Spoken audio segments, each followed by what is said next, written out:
Hey AfterBuzzers, thank you so much for tuning in to a new edition of Spotlight On here at AfterBuzz TV.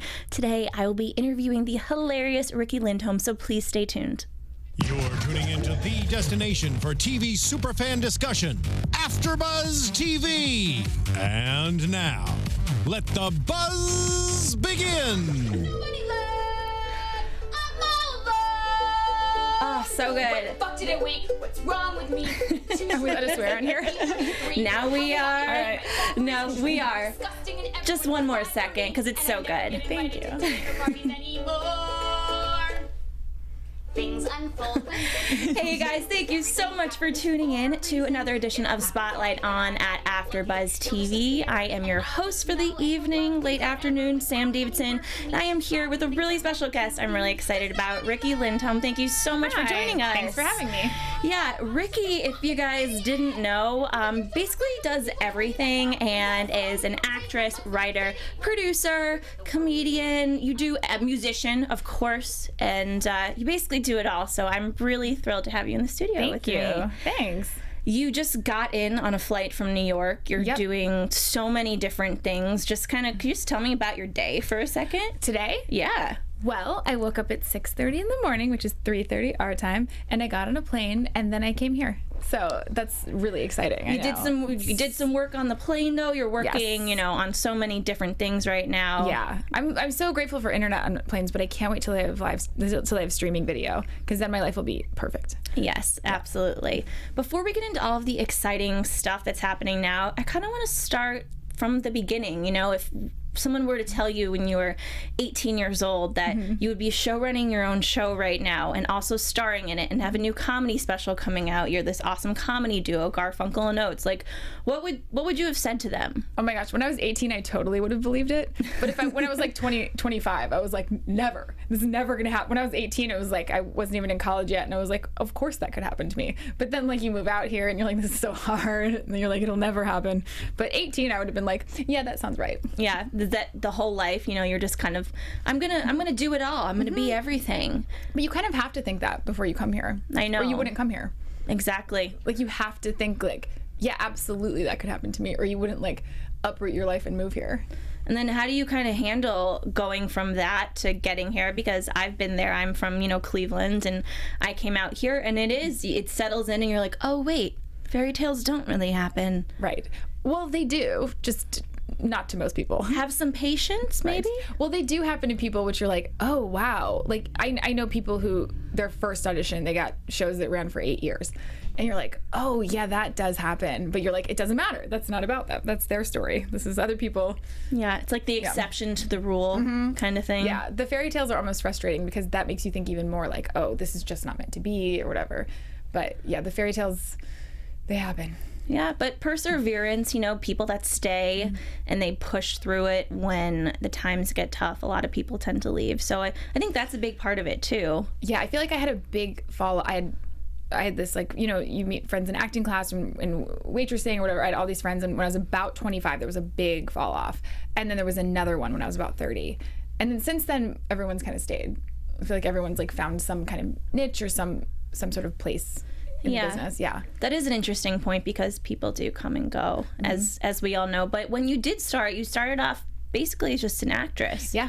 And had some, you know, guest co-starring roles on some cool shows like Buffy the Vampire Slayer. Got some Gilmore Girls. You know, you had a few episodes in that. And yeah, it's so funny because there's that controversy right now about pay-to-play auditions or whatever. Do you know about this? Like the ones where you go to casting workshops? Right, and you pay to meet the casting directors. Yeah, that's how I got on Buffy and Gilmore Girls. So I'm like so in favor. I was like, I was reading all this controversy, and I'm like, well, what?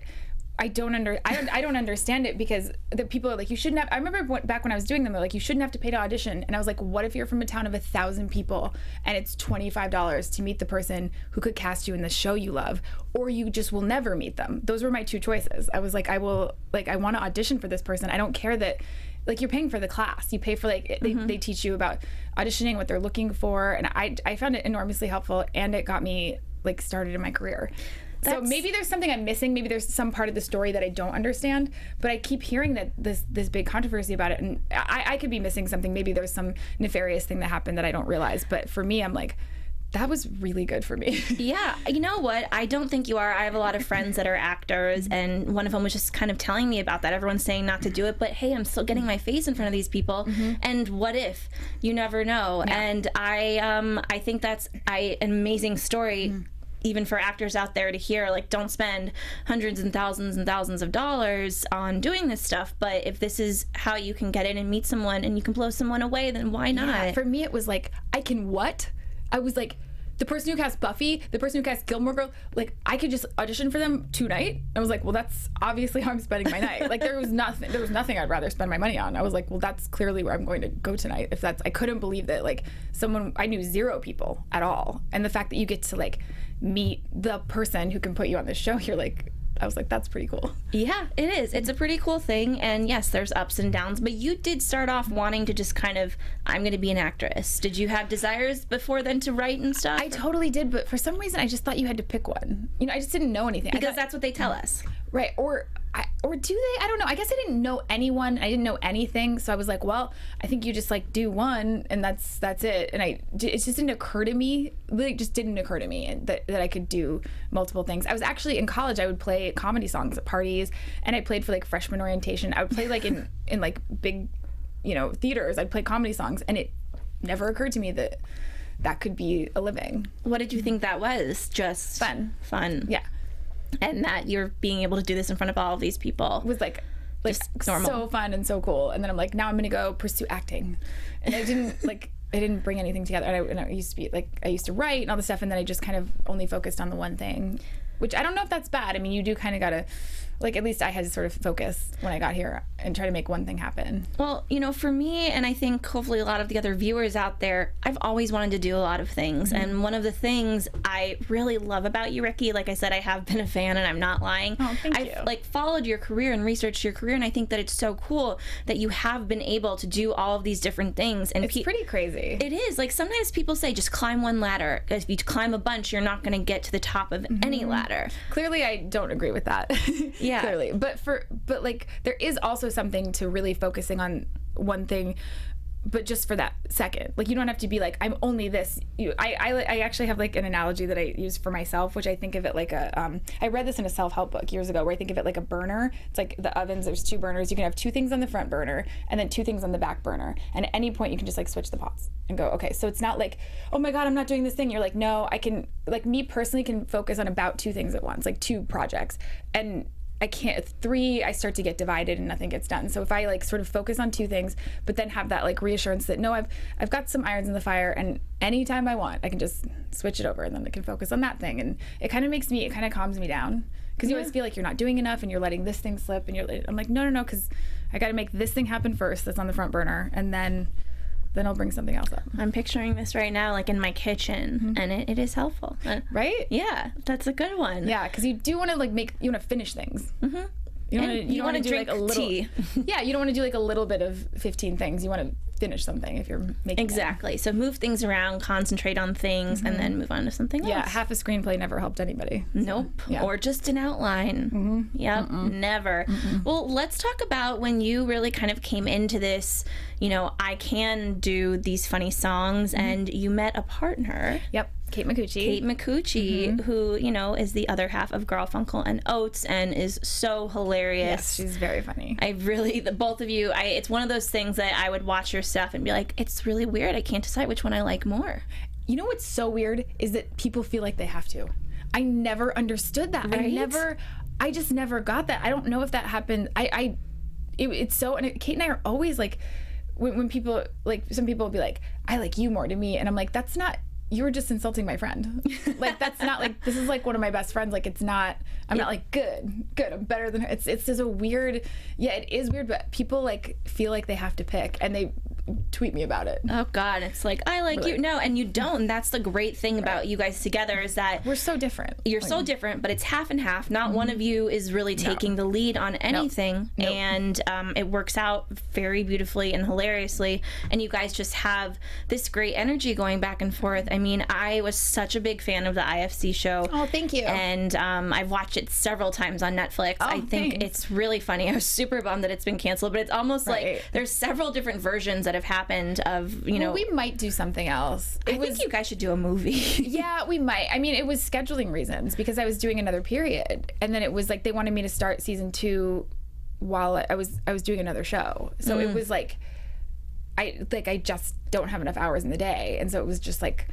So for it was a huge on IFC. Yeah, so it was a huge bummer, but like you just only have so many hours in the day. Like you can't do. I personally couldn't figure out how to do both things at once. Well, I think that since it's been on Netflix and everything, and Netflix always kind of brings stuff to people that they didn't know about, and people became obsessed with it via Netflix. So. Yeah, people are always like, I love your Netflix show. And I'm like, oh, that's funny. Yeah, it's probably people think it's from Netflix. Yeah, I know they do. It's you wouldn't really know unless you saw the IFC thing in the corner of the screen. But when you met Kate back in what year was it? 2008, maybe something like that.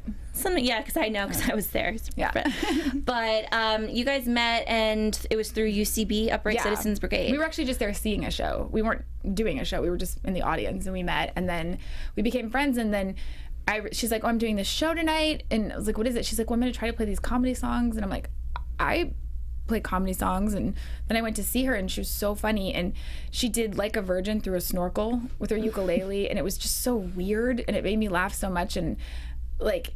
I was just like, that is for me. I'm like, I'm for that, and that's for me. Like, it's like, that was, it was just so clear. You've met your comedy soulmate. It was very clear that night. I was just in the back of this bar, and it was like, yep. And so then you guys just decided to work on stuff together, and it fit. It worked. Yeah. Like, I forced the issue a little bit at the beginning. I'm like, you'll get on board. We're meeting at my house tomorrow. We're like, she kept being like, oh, okay. And then she was finally like, oh, yeah, okay. Yeah. See, I do that with people, but sometimes they still stray away. But I'm like, don't worry, you'll come back. But it's great to see two women kind of pair up like that, and have it work and have people respond really positively to it. All of your fun videos. I obviously like working with women, so yeah. What's your favorite song or like music video that you guys have made together? That was my favorite one is this song called "Such a Loser," and it was on our show. It was in the last episode of our TV show, but it's not really a funny song. It's just like a sweet song, and it's like an anthem for people who try. It's like, because it's like, you're such a loser, good for you, because like you can't lose that much if you're not trying that much, you know. Yeah. Like, so someone who loses that much, like, congratulations. That is very like deep. You're constantly putting yourself out there. Yeah. And there's this animated video that these two animators in Boston made, and they just like crushed it. Kate and I saw the video, we just like cried, and we're like, no notes, we're done, we're putting it up. That's perfect. Yeah. I mean, how is it having this partnership with this other woman who you really, really, is one of your best friends, but also you have your own thing, she has her own thing, and I really like and respect that about you guys. It's that we don't have to do everything together. Right. You're a separate entity. Yeah. And, there's no like weirdness, or it's just totally... That's how it seems normal. The and hardest awesome. part about that is scheduling. Like, that's always like a weird thing. And as we got into Garfunkel Notes more and more, she and I had to like choose Garfunkel Notes, because it got to the point where like are you going to go on this month-long tour? Well, then you can't do this voiceover job, you can't do this audition, you can't, like, we had to start really choosing it, and that's kind of when it like really gelled and took off. But yeah, it's really like a scheduling thing that makes it hard. Yeah, it is. I mean, Zoolander 2 took basically 10 years to make because of all of the crazy actors' schedules. And, speaking of that same production company, Zoolander 2, well, they called it Two-Lander at one time. They did? Yeah, I was an intern, and I saw it in a drawer, and I was like, that's genius, and then they changed it. Funny. Yeah. Sorry, guys, please don't sue me, Red Hour, but you are, doing a second season of a show, Another Period, that's produced by Red Hour Films. Yep. Comedy Central, really funny, and you're the co-showrunner creator with Natasha Leggero. We love Red Hour. My favorite stand-up comedians. Yeah, she's amazing. She's so funny. She's so funny. Yeah. But we love Red Hour. They just like really made our show happen, because we pitched the show around to a bunch of networks, and everybody turned us down. And then we were like, what do we do? And we're like, oh, we need to get a producer who can like help us shape this and take it to another level. And then we met Debbie Liebling, and then we sold the show. So. Yeah. And Comedy Central obviously likes it. Yes. It's really funny. Thank you. And it's, this Downton Abbey kind of like, I don't even, like, how do you describe it to people? We describe it as if, like, this mic is sort of pulling. Hang on 1 second. Oh, that's so much better. I was like, okay. As if the Kardashians moved into Downton Abbey. It's kind of like a reality show set in 1902. Yes, exactly. Which is fun. And Red Hour did one before that I really enjoyed called Burning Love. That was Oh yeah. You know, similar. We have a lot of the cast of Burning Love in our show. Yeah, I know that, and I love it. And so you guys are returning for the second season June 15th.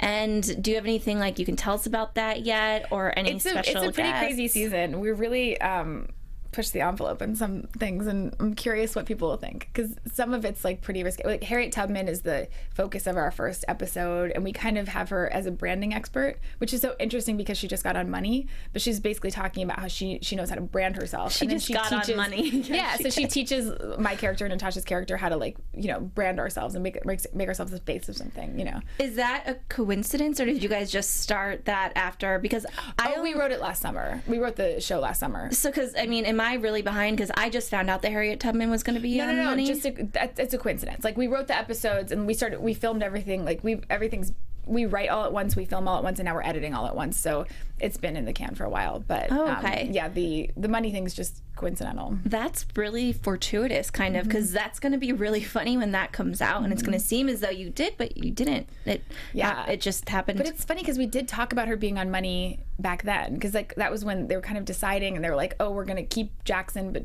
kick off Hamilton, and I feel like the show Hamilton like totally prevented that. But everyone, we were talking about that a lot. We're like, who should be on the 20? And then we kind of all came up with Harriet Tubman together, because you sort of go through everyone who was influential to American history, and you're like, not another white guy.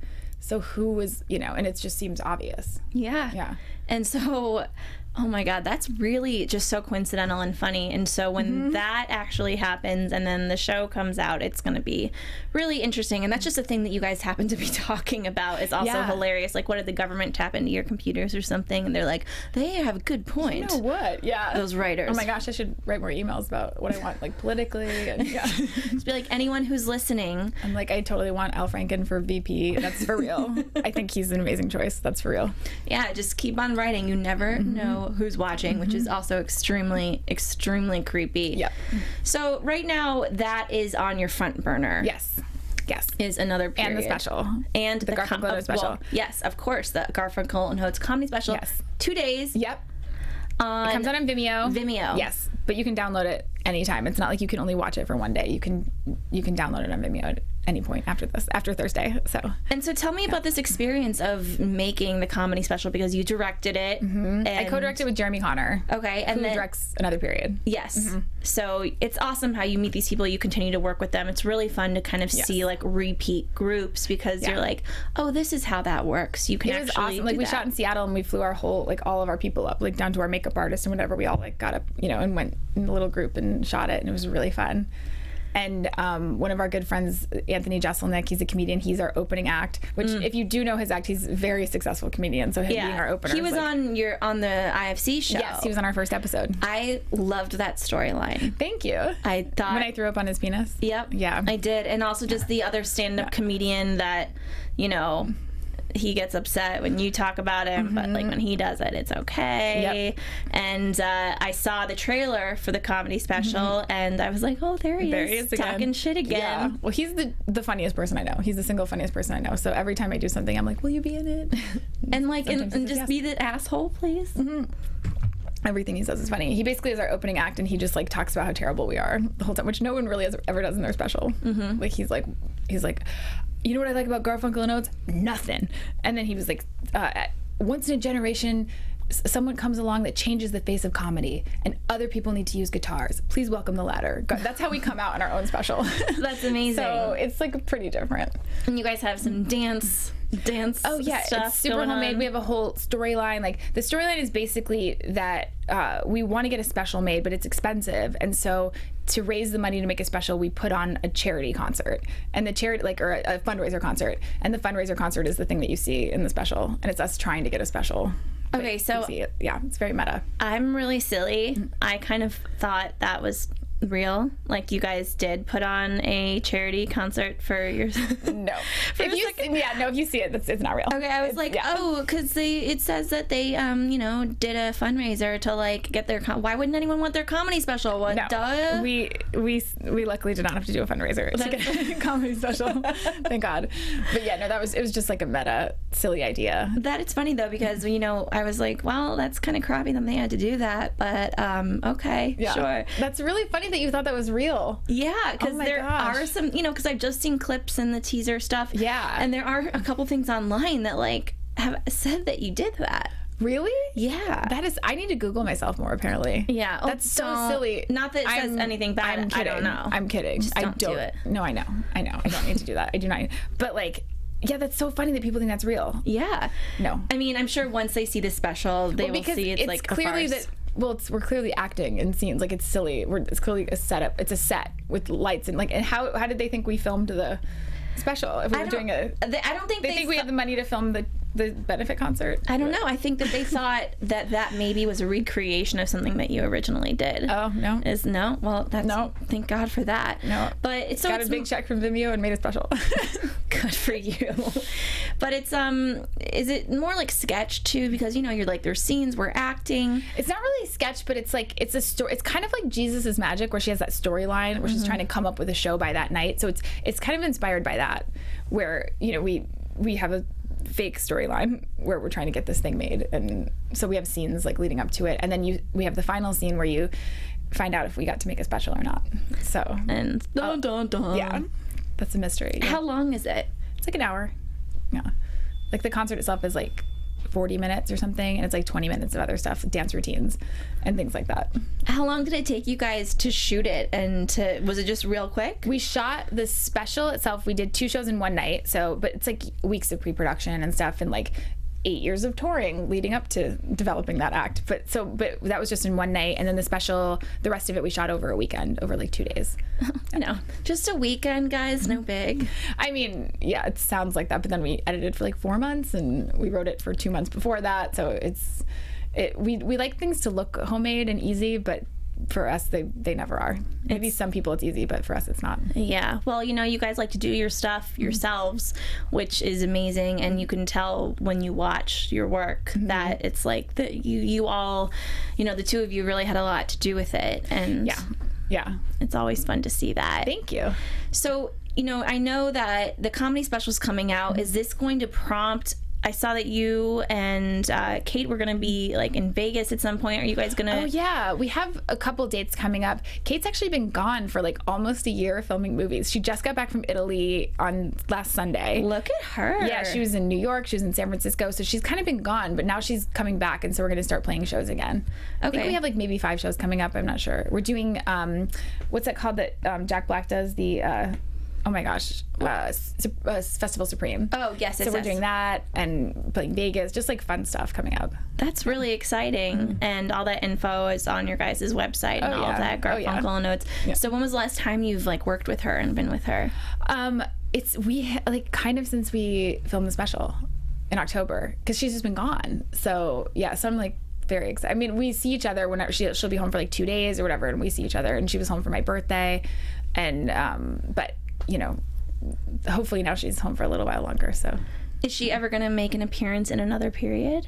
She does in the first season. Oh right, duh, in the first one. Is she coming back? Yeah, she comes back in the second season. She's got a smaller part because she was gone. Yeah. But if we do another season, we'll definitely have her as more. She's she plays one of the nags, which is like the feminist women who like annoy us. They like want to vote, and we have no idea why.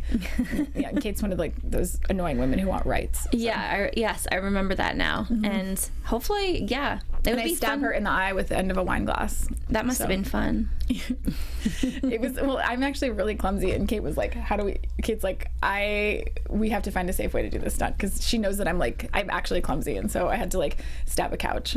Kate just like ducked. Yeah. She knows. Have you guys, do you have any funny stories like with you and Kate traveling on the road or whatever that are just like a crazy thing that happened? If your life of being Garfunkel and Oates was its own like reality show. Well, some of our craziest stories involve sound guys, because like occasionally they they're comedy club people. They're not necessarily music people, and sometimes they just don't like want a lot of direction, or they don't have like the mics we need or something. And then we end up like one time we were at a show once, and the guy just like couldn't get the mics to work, and we were like, okay, now what? So what do we do? And he's like, well, I don't know. We're like, but we have a show in like 2 hours, so we gotta That was an episode figure it out. of Garfunkel. Yeah, that was based on this one thing, and it was based on this one story, but the mics just didn't work, and then we had to we ended up calling sound studios. We ended up calling like local recording studios, and we're like, can we pay you to come? We have a show in 2 hours, so we paid some engineer to come and do the sound at our show, and the sound guy at this club was really annoyed, and we're like, what? How? And then we had like one of the waitresses like ran down to this other bar and got us mics, and like the whole, you know, we were just making calls. We were just making it happen because we're like, we're not going to do it. We have a show. Like, so, yeah. But so some of our funniest things are with sound guys. Well, because it's music at the same time. Like, you guys are singing. It's not only that you're telling funny stories. Yes. And but either way, they wouldn't have been able to hear us. If we were telling jokes, like the audience couldn't hear it. So yeah, that really would suck. We did not regret doing it, but it did cost us money to hire an engineer on our own. Well, at the last minute, but after all those crazy little things, like, has it been worth it thus far? Oh yeah. Oh my gosh. Yes. And I've had like the most amazing experiences. I've gotten to go to all sorts of different countries, and I've gotten to go to, I think, maybe every state, like if not very close. And I've played in Alaska and played in Melbourne, Australia, and it's really crazy to get to do that off of a YouTube band. Yeah. And I mean, when you do those things in other countries, when you perform, are people still just like connecting with it just as much as Americans do? It depends on the country. In some countries, yes, and then some, it's like, it's never really like bombed in another country, but some are better than others. Yeah. Is it, or the country's probably that English isn't a first language? No, like Ireland, like we did okay. But like Australia, like we crushed. Yeah. So, and who knows They're why? crazy. But who knows? Like, how can you account for that? I don't know. Yeah, because both of them get really drunk, so they should both love it. I guess. I mean, it is nice to have people who drink at your shows. They do laugh more. Yeah, that's true. It is very true. You understand what the 2-drink minimum is for when you're on the stage. Yeah. Oh gosh, I never really thought of that. Yeah, it's kind of for us. Yeah. And for the club, of and for the club mostly, but for the club mostly, but it is nice. Does a little good for us. Yes. So in 2 days, the special is released. Yes. And you can download it, everything. Besides that, are you still acting besides Another Period, or kind of? It's really hard to prioritize. Like I did some episodes of The Muppets and Brooklyn Nine-Nine. I've gotten to do some fun stuff, but then it's also like, I gotta make this show good. Like, it's my main priority, so it's hard to pull myself away. Yeah, this is like your baby. Yeah. This is like my most. I have like 2 important things, and it's Garfunkel and Oates and Another Period, and that's like kind of what I'm doing. And sometimes I do little things here and there, but mostly just focusing on those. Well, I love that because I think that you are an amazing writer, and it's where you shine as well as performing. So thank you. Got them in those 2 pots in the front. You got it. Just a couple got others. Some acting in the back. Got some, but got those main 2 going. Yeah. And I'm sure those of you that are watching are familiar with Garfunkel and Oates and Riki, but if you're not, like, you are just gonna have the most fun next few days watching all of their stuff. For all of the fans out there, where can everyone find you on social media? Well, youtube.com/Garfunkel and Oates. That's our main way you can find us. But our website, and then Twitter's at Garfunkel Oates, and Instagram's at Garfunkel and Oates, or Riki Lindhome, Kate McCucci, Snapchat. Yeah. Sorry, no worries. I'm gonna start following you on Snapchat. Please do. And yes, guys, do not forget 2 days from now, with May 5th, Cinco de Mayo. May 5th, Cinco de Mayo, when their special comes out on Vimeo. I can't ever say it. Vimeo. All right, guys. I'm Sam Davidson. You can find me online, SamD43, Twitter and Instagram, SamDavidsonEntertainment.com. Thank you so much for tuning in, and make sure to watch the awesome special because I will be. We'll see you next time. Thank you. From executive producers Maria Menounos, Kevin Undergaro, Phil Svitek, and the entire AfterBuzz TV staff, we would like to thank you for listening to the AfterBuzz TV network. To watch or listen to other after shows and post comments or questions, be sure to visit AfterBuzzTV.com. I'm Sir Richard Wentworth, and this has been a presentation of AfterBuzz TV. Buzz you later. The views expressed herein are those of the hosts only and do not necessarily reflect the views of AfterBuzz TV or its owners or principals.